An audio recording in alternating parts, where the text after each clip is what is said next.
오늘 신명기 17장 말씀 함께 살펴보며 하나님께 주시는 귀한 은혜를 나누기를 원합니다. 어제 우리가 16장 말씀을 봤는데요. 16장 후반부는 오늘 말씀과 이어지는 내용들을 볼 수가 있습니다. 16장 후반부 18절부터 그리고 18장까지 이어지는 내용들은 주로 이스라엘의 지도자들, 이스라엘의 리더들, 그들에 관련되어서 그들에게 주시는 법과 내용들의 말씀들을 우리 가운데 설명해 주는 것을 볼 수가 있습니다. 그래서 재판관이나 그 다음에 왕, 그 다음에 제사장, 선지자 이런 사람들, 그러한 리더들, 그러한 지도자들에 관한 말씀을 다루고 있습니다. 오늘은 먼저 재판관에 관한 말씀을 하시는데요. 이 재판관의 말씀을 관해서 말씀을 하시면서 들려주시는 그 내용의 핵심은 무엇인가 하니 그것은 바로 공정이라는 단어입니다. 공정. 공의로, 공정하게, 구분 재판이 아닌 균형과 공평이 있는 그러한 공정한 재판을 해야 한다라는 것을 요구하십니다. 그래서 16장 18절에 보시면 그들은 공의로 재판할 것이니라 이렇게 말씀하고 계시는 겁니다. 공의로 재판할 것을 당부하시는 이유가 무엇입니까? 그것은 우리가 일상에서 만나는 많은 경우에 실제로 공의가 사라지는 그러한 재판, 그렇게 재판 가운데 구분 재판이 우리들 가운데 많이 벌어지고 행해지고 있기 때문에 그렇습니다. 이처럼 재판을 굽게 하는 경우가 어떤 경우인가? 어떤 경우에 사람들이 이렇게 재판을 굽게 공정하지 못한 재판을 하게 되는가에 대해서도 말씀을 해주셨는데 16장 19절에 보시면 사람을 외모로 취하는 자들, 사람을 외모로 취하게 되거나 혹은 어떤 사람으로부터 뇌물을 받게 되면 이것들이 결국 재판에 영향을 미쳐서 그 재판을 공정하지 못한 재판이 되도록 그렇게 만든다. 다시 말해 사람을 외모로 취하거나 뇌물을 받게 되면 이러한 것들이 지혜의 눈을 어둡게 하고 의인의 말을 굽게 한다. 이렇게 표현하고 있는 말씀을 우리가 볼 수가 있습니다. 결국 재판을 공정하게 하지 못하는 이유는 인간이 가지고 있는 그러한 불완전함 때문이라는 것입니다. 인간이 연약해서 늘 영향을 받기 쉽다라는 겁니다.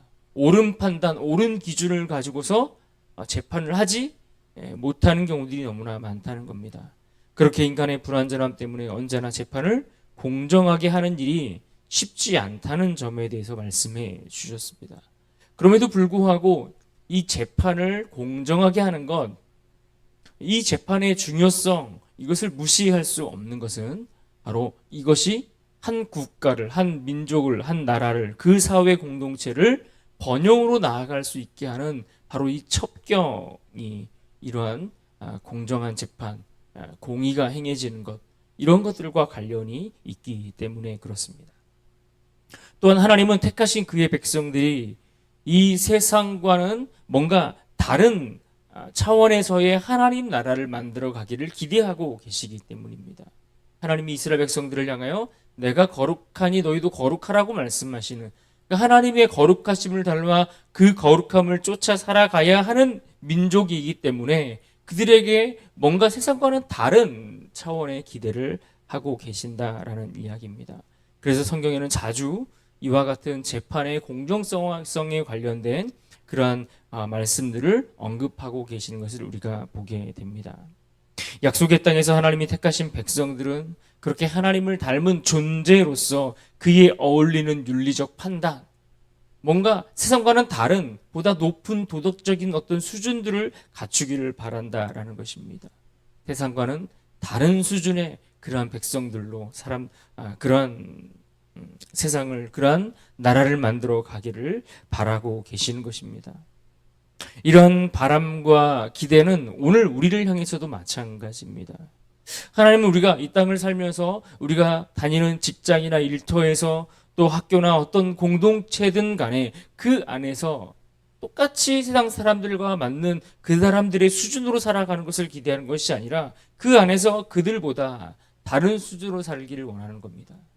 남들처럼 사람을 외모로 차별하지 않고 그 사람의 가진 것이 많으냐 적으냐, 혹은 그 사람이 잘 배웠느냐 못 배웠느냐, 뭐 이런 학벌의 수준들을 가지고서 사람들을 평가하거나 혹은 뇌물을 통해서 어떤 사람들을 판단하거나 대우하거나 차별하는 일들, 그렇게 함으로써 공의를 저버리는 일들이 우리에게 있으면 안 된다라는 이야기를 들려주고 계시고 말씀하고 계시는 겁니다. 외모로 차별한다는 것이 무엇입니까? 결국 그것은 내가 뭔가 이 사람 내가 아는 사람이야, 같은 고향 출신이야, 같은 지역 출신이야, 나랑 같은 학교 동문이야, 뭐 이런 등등의 이유로 어떤 공평함들, 공정함들, 이런 것들이 사라지게 하는, 공평과 정의의 균형을 무너뜨리는 그런 일들, 그런 행위들, 이런 것들을 가리키는 말씀입니다. 그래서 그렇게 하면 안 된다, 이것을 말씀해 주고 있습니다. 그러려면 어떻게 해야 된다는 겁니까? 말씀으로 나를 살피고 점검하는 기준들이 있어야 하고, 그 말씀을 그러한 기준의 잣대로 삼을 수 있어야 한다라는 것입니다. 그것이 중요한 일입니다. 그래서 예수님께서도 마태복음 7장 3절에 보면 어떤 말씀을 하셨습니까?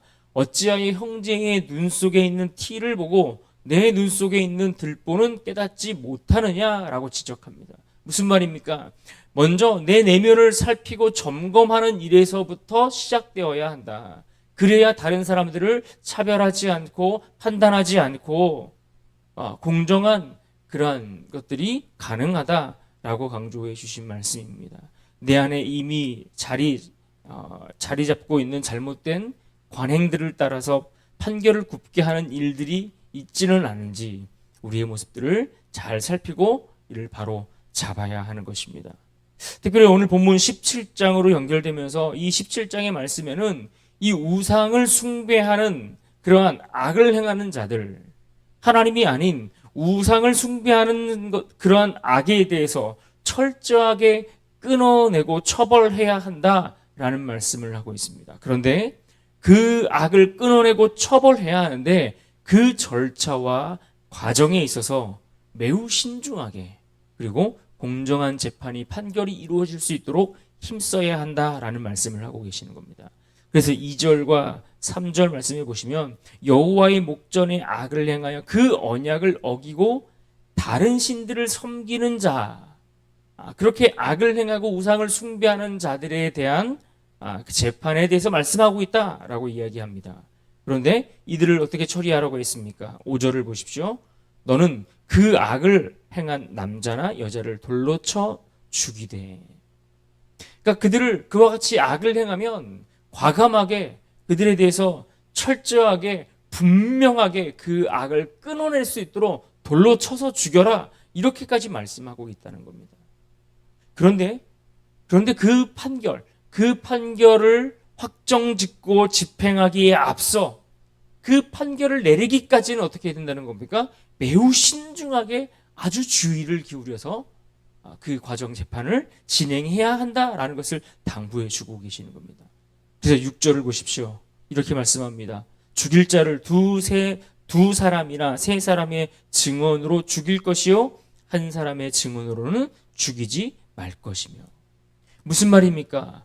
한 사람의 증인으로 하지 아니하고 두세 사람의 증인을 세워서 그를 통해서 신중한 판결이 이루어질 수 있도록 힘써야 한다. 그래서 결국 공정한 재판을 위해서 누가 필요하다는 겁니까? 증인이 필요하다라는 겁니다. 이 공정한 재판을 위해서 먼저는 증인이 필요했는데 왜 증인이 필요한가? 특히 증인도 한 사람이 아니고 두세 사람이 필요하다는 겁니다. 한 사람의 말만 듣고 경솔하게 사람의 목숨을 함부로 다루지 않아야 된다. 한 사람의 말만 듣고 경솔하게 한 사람을 죽음으로 몰아가서는 안 된다라는 이야기입니다. 하나님의 백성은 거룩해야 되고 하나님을 닮은 그 거룩을 유지하기 위해 공동체 안에 들어온 그 악에 대하여는 반드시 제하여 버려야 하고 그 공동체 안에서 발생하는 모든 악에 대해서 반드시 끊어내야 하지만, 그러나 이것이 꼭 인간의 연약함으로 인하여 판결이 굽은 것은 아닌지, 그래서 억울한 사람이 피해를 당하고 그 억울함 속에서 목숨을 잃어버리는 안타까운 일들이 있는 것은 아닌지 신중하게 주의를 기울여 살펴야 한다라는 말씀입니다. 그래서 16장에서 언급하고 있는 것처럼 재판을 할 때 어떻게 해야 된다는 겁니까? 외모로 취하지 말라는 거예요. 사람을 외모로 취하지 말고 사람들에게 뇌물을 받고 판결하지 말라는 거예요. 한 사람의 말만 듣고 이 사람이 내가 아는 사람이다. 이 사람은 내가 믿을 만한 사람이야. 그냥 그렇게 가볍게 생각해서 혹은 그 사람의 어떠한 나한테 대가를 지불하는 그런 뇌물을 취해서 함부로 사람의 생명을 해하는 그런 일들이 있으면 안 된다라는 이야기입니다. 특히 이 증인의 역할들이 너무나 중요했기 때문에 성경에서는 이 증인들이 하는 그 역할에 대해서 특별히 거짓 증인에 대해서 경고하시는 말씀들이 자주 등장하는 것을 볼 수 있습니다. 출애굽기 23장 1절에 이런 말씀이 있습니다. 너는 거짓된 풍설을 퍼뜨리지 말며 악인과 연합하여 위증하는 증인이 되지 말며. 그러니까 거짓된 증인들이 너무나 많이 일어나고 이들이 행하는 그러한 일들에 대해서 경고하고 있는 말씀들이 자주 나오는 것을 볼 수 있습니다. 심지어 예수님께서도 십자가를 향하여 올라가시는 그 길 과정에 예수님을 신문하는 그 과정을 살펴보면 당시 대제사장들과 또 그러한 심판과 재판을 바르게 판결하고 결정해야 할 공회가 어떤 일들을 벌이게 됩니까? 예수님을 죽이기 위해서 거짓 증거를 수집합니다. 그리고 거짓 증인들을 앞세워서 그들을 통해서 예수님을 죽이고자 하는 것들을 볼 수 있습니다. 마태복음 26장 59절과 60절에 이런 말씀이 있습니다. 대제사장들과 온 공회가 예수를 죽이려고 그를 칠 거짓 증거를 찾음에 거짓 증인이 많이 왔으나 얻지 못하더니 후에 두 사람이 와서 이렇게 말씀하는 것을 봅니다. 그래서 오늘 본문에 보시면 그와 같은 것들에 대해서 신중하게 공정한 판단이 이루어질 수 있도록 공정한 재판이 공의로운 재판이 이루어질 수 있도록 힘쓰는 것, 이것이 하나님이 기뻐하시는 공동체의 모습이고 이것이 그 공동체를 아름답게 세워갈 수 있는 아주 중요한 첩경이 된다라는 것을 말씀해 주고 있습니다. 또 오늘 본문에 보시면 이 올바른 판결을 내리기 위해서 애를 써야 되는데 이 판결을 올바로 내리기에 어려운 굉장히 까다로운 재판들이 분명히 있을 것입니다. 그래서 이 올바른 판결을 하기 어려운 경우에는 어떻게 해야 되는가에 대해서 말씀을 해주는데 그것이 8절에 있는 말씀입니다. 8절을 보실까요? 내 성중에서 서로 피를 흘렸거나 다투었거나 구타하였거나 서로 간에 고소하여 내가 판결하기 어려운 일이 생기거든 너는 일어나 내 하나님 여호와께서 택하실 곳으로 올라가서. 무슨 말입니까? 서로 쌍방으로 고소를 한 상황인 겁니다. 그래서 누구의 말이 맞는지 어떤 증인들의 말이 맞는지 판결하기 어려운 상황들이 분명 있다. 그런 어려운 까다로운 재판들이 있다. 그런 재판들에 대해서는 어떻게 처리해야 되는가에 대해서 말씀하고 있는 겁니다. 이처럼 판결하기 어려운 문제에 대해서는 어떻게 하라는 겁니까? 그 문제를 섣불리 결론 짓지 말고 하나님께서 말씀하시는 그 방법을 쫓아서 올라가라 말씀하고 계시는 겁니다. 그래서 이 문제를 누구에게 가져가라고 합니까? 9절을 보십시오. 레위 사람 제사장과 당시 재판장에게 나아가서 물으라. 그리하면 그들이 어떻게 판결할지를 내게 가르치리니. 여러분, 왜 제사장과 당시 재판장에게 찾아가야 할까요? 제사장과 재판장에게 이 까다로운 판결의 문제를 가지고 나아가라고 말씀하시는 것은 재판장이라는 사람 혹은 그 제사장이라는 그 사람 때문에 그 사람을 신뢰할 만한 사람이기 때문에 제사장은 제사장이기 때문에 신뢰할 만하고 재판장은 재판장이기 때문에 신뢰할 만하고 그 사람이 신뢰할 만한 사람이기 때문에 가라는 이야기가 아닙니다. 그보다 더 중요한 이유는 그들을 찾아갔을 때에 그들이 제시해주는 판단의 기준, 그 기준 때문에 그들을 찾아가라고 말씀하고 계시는 겁니다. 제사장과 재판장에게 찾아가며 그들이 어떤 기준으로 판결을 도와준다는 겁니까? 11절을 보십시오. 곧 그들이 내게 가르치는 율법의 뜻대로 그들이 내게 말하는 판결대로 행할 것이요 그들이 내게 보이는 판결을 어겨 좌로나 우로나 치우치지 말 것이니라.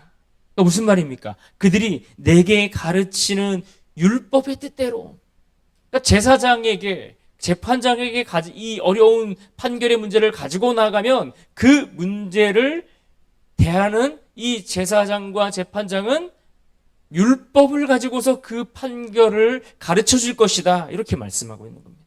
그러니까 사람의 지식이나 경험이나 어떤 인간적인 지혜를 가지고 판결을 내리는 것이 아니라 내게 가르치는 율법의 뜻대로 너에게 기준으로 제시하는 그 하나님의 말씀을 기준으로 삼아 그 말씀이 보여주는 대로 판결함으로써 그 재판의 공정성이나 이런 것들이 좌로나 우로나 치우치지 않게 해야 한다라고 말씀하고 있는 겁니다.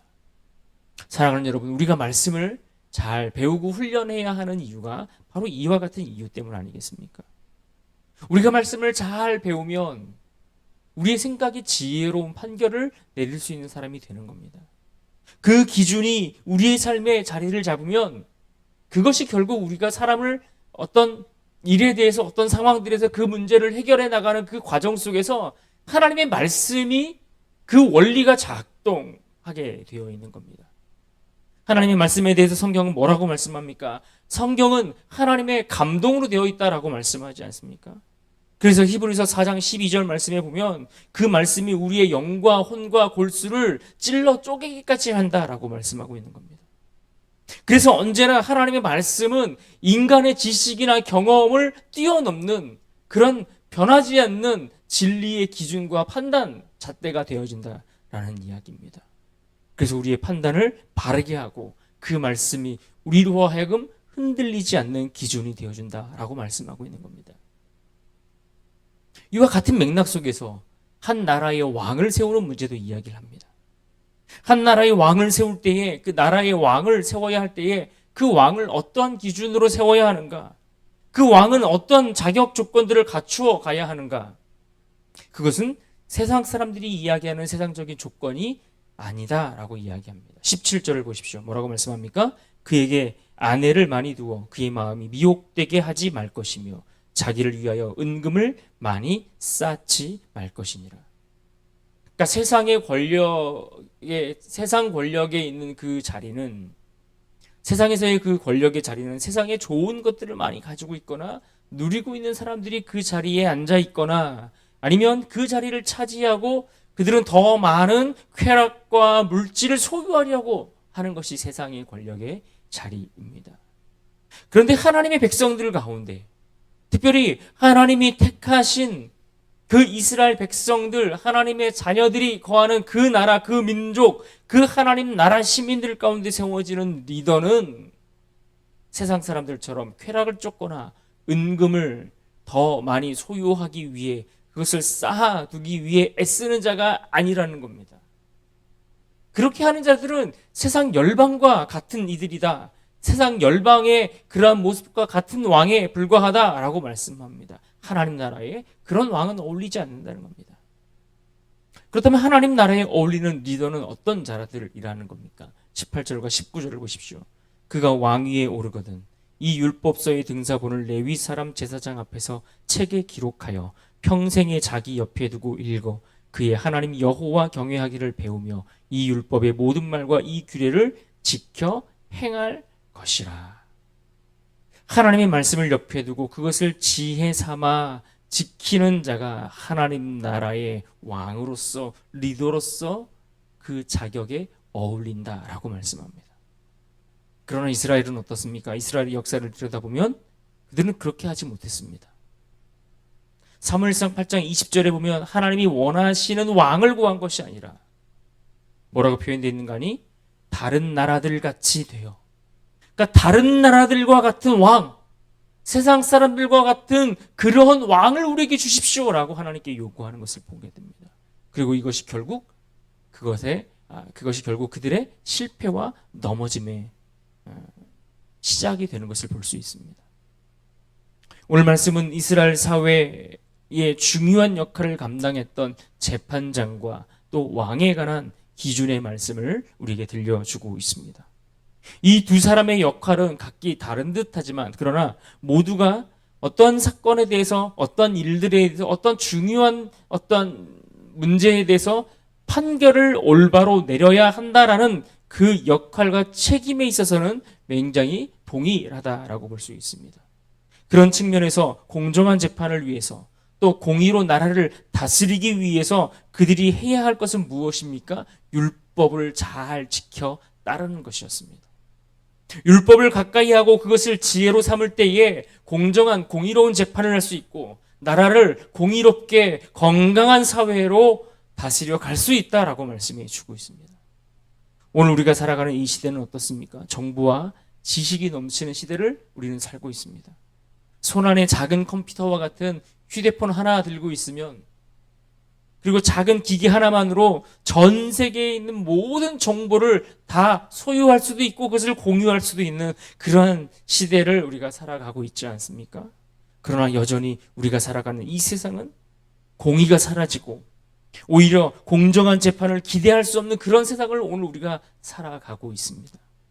늘 억울한 일을 당하고 늘 그 누명을 쓰고 고통 가운데 살아가는 여러 가지 이유들로 판결이 굽어 억울한 일들 가운데 아픔과 괴로움을 더 당해야 하는 그러한 일들을 우리가 보고 때로는 내가 그 일들을 당하고 경험하며 살아갈 때가 얼마나 많습니까? 왜 그렇습니까? 이 땅 가운데 변하지 않는 진리의 기준이 세워져 있지 않기 때문 아닙니까?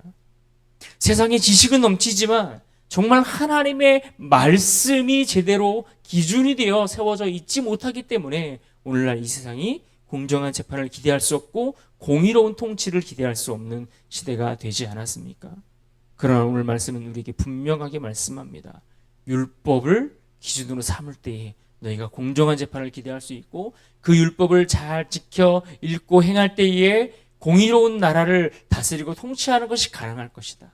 그런 의미에서 오늘 11절 말씀을 우리가 다시 한번 읽고 이 말씀을 우리가 붙들고 살아갈 수 있기를 원합니다. 우리 11절 말씀 우리 한 목소리로 같이 한번 읽겠습니다. 시작. 곧 그들이 내게 가르치는 율법의 뜻대로 그들이 내게 말하는 판결대로 행할 것이요 그들이 내게 보이는 판결을 어겨 좌로나 우로나 치우치지 말 것이니라. 아멘.